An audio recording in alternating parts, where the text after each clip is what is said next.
Welcome to Coleman Report Live. I'm Bob Coleman, and we're talking Main Street and the small business lenders who help it grow. Lance, good to see you. Delaney, good to see you. Fraud Friday edition. But I want to start out with another topic that has been in the news, has been rearing its ugly head, is unresolved E-Tran error codes. We have 3 quick poll questions. If you don't mind, participate on that. We don't track IP addresses. This is all anonymous. Yeah. Well, Bob, there is a lot of, I wouldn't do anything with them, so don't worry about it. There's a tremendous amount of discussion about the E-Tran error codes when There you go, Lance. What do you think about that? I'm not surprised. I think if we zeroed in on a group that are putting loans into E-Tran, the numbers might be a little different because we have a broad audience of SBA participants. We do, but they're also smart and they talk to their people, so anybody can answer the poll question. Let's go to the second question.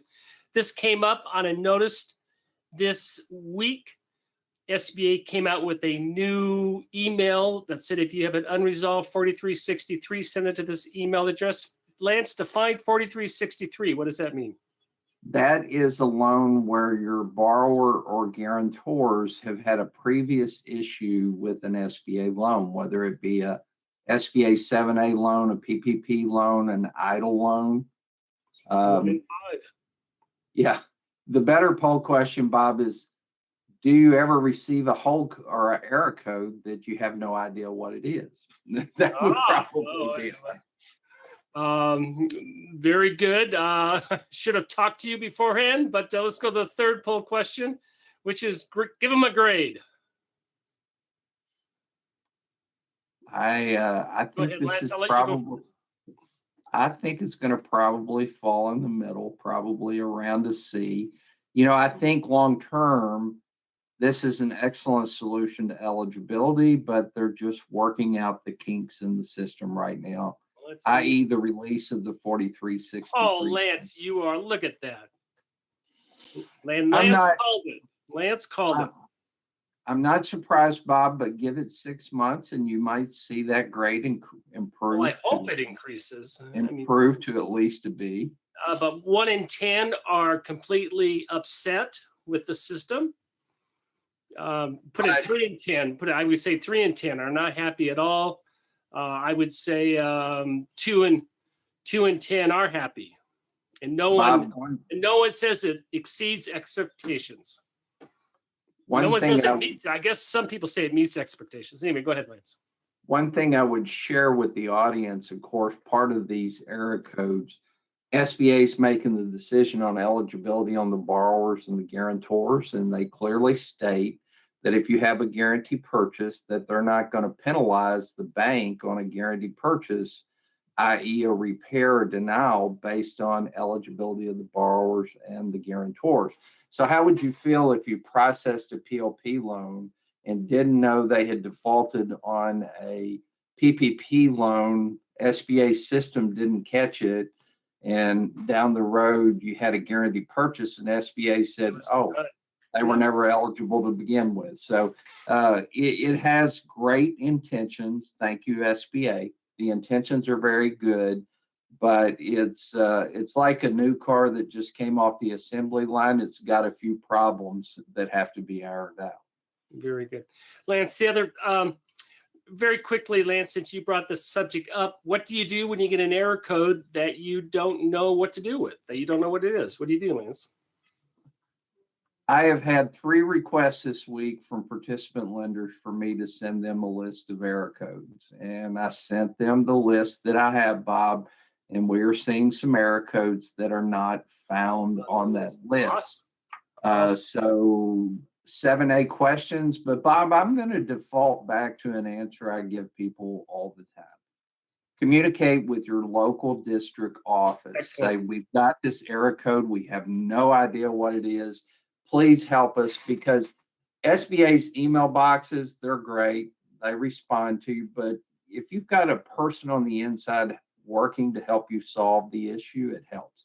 And your district office staff is who can help. Oh, very good, Michael. Go ahead. We'll go with this. The fourth bonus poll question. I have a feeling, Bob, this is going to be reasonably high in the yes category.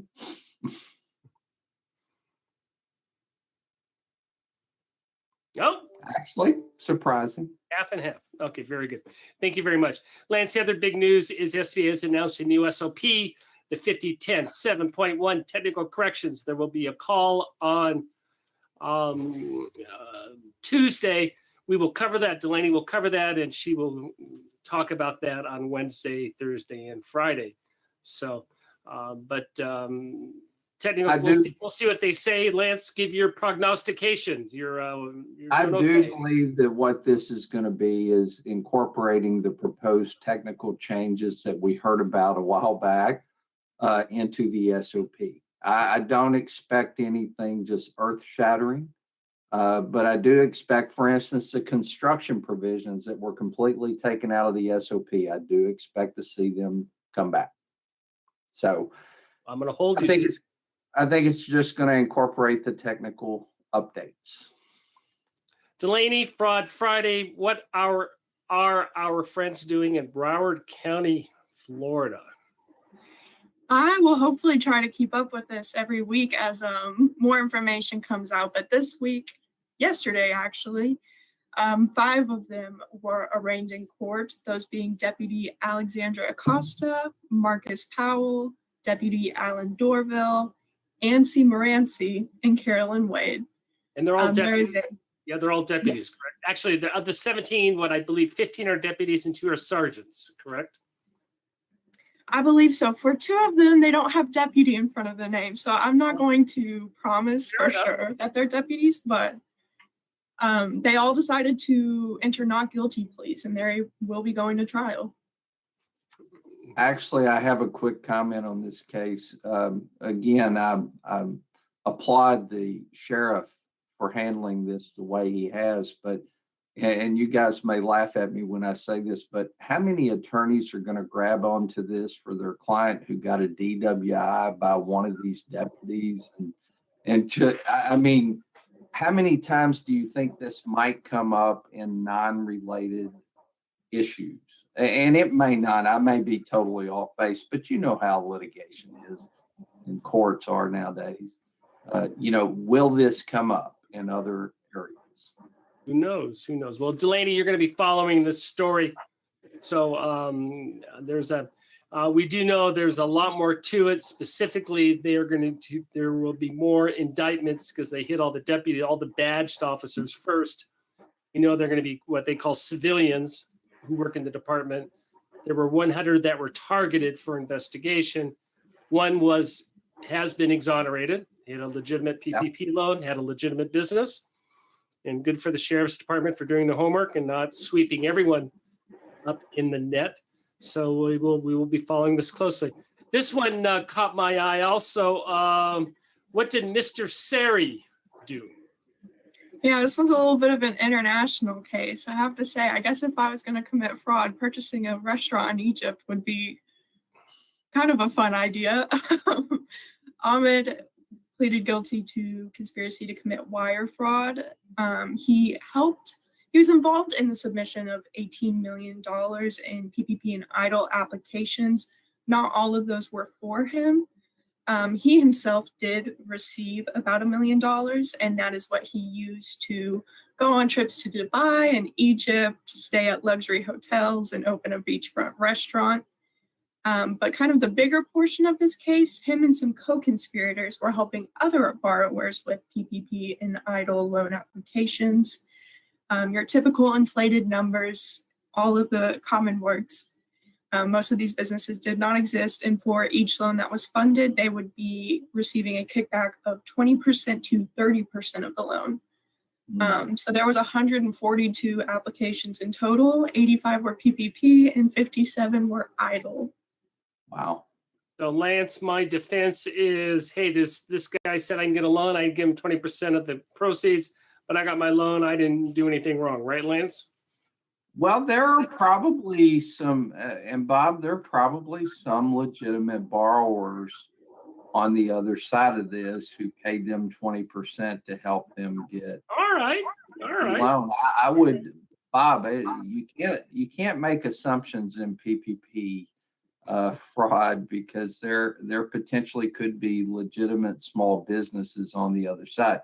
On the other hand, not only did he get money and buy a restaurant in Egypt, he was receiving fees from borrowers that far exceeded what SBA would allow. Do we know what his TripAdvisor ratings were? What was it? Sari's Kitchen. Do we know? You guys continue to talk, and I'll look it up. We're doing a live. I'm wondering if that restaurant really got off its feet yet. Possibly. All right. Well, very good. You know, it did say that all 142 applications actually were funded and approved too. So it's somewhat of an impressive fraudulent feat.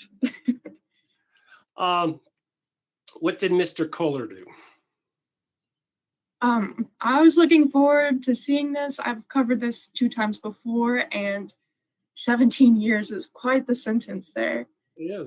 Kohler has a list of issues going on, one of those being PPP lending, including a lot of false information.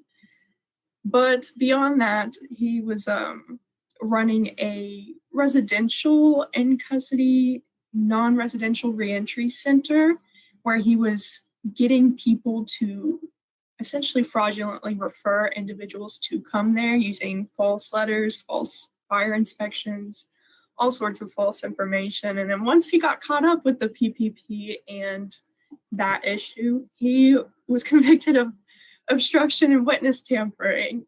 He was destroying documents, lying about a firearm, falsifying records produced to the grand jury, interfering with representation.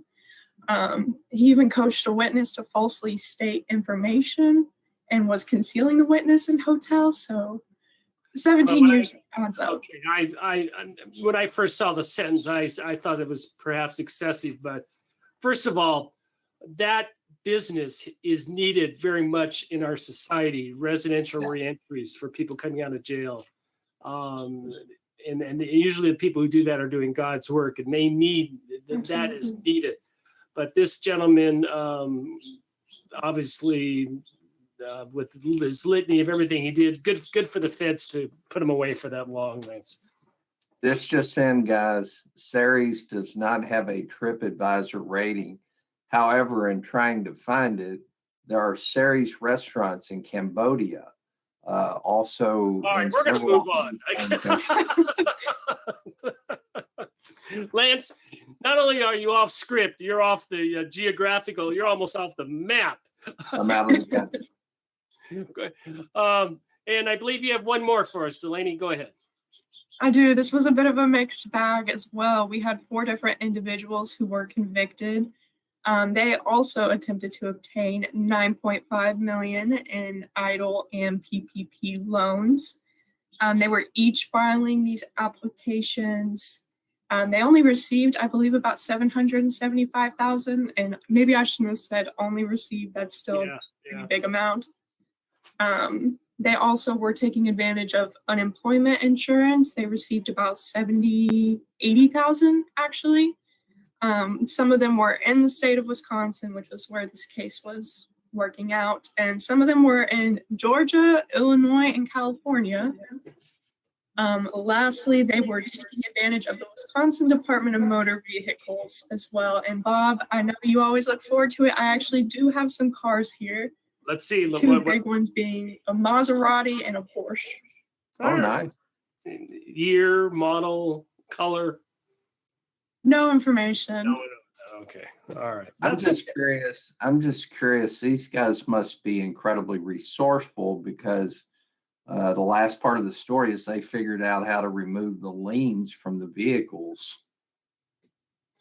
Lance, it's a common theme is if these fraudsters had devoted this amount of resource to obtain legitimate business, establish legitimate relationships, go to a company and say, what is your problem and how can I solve it?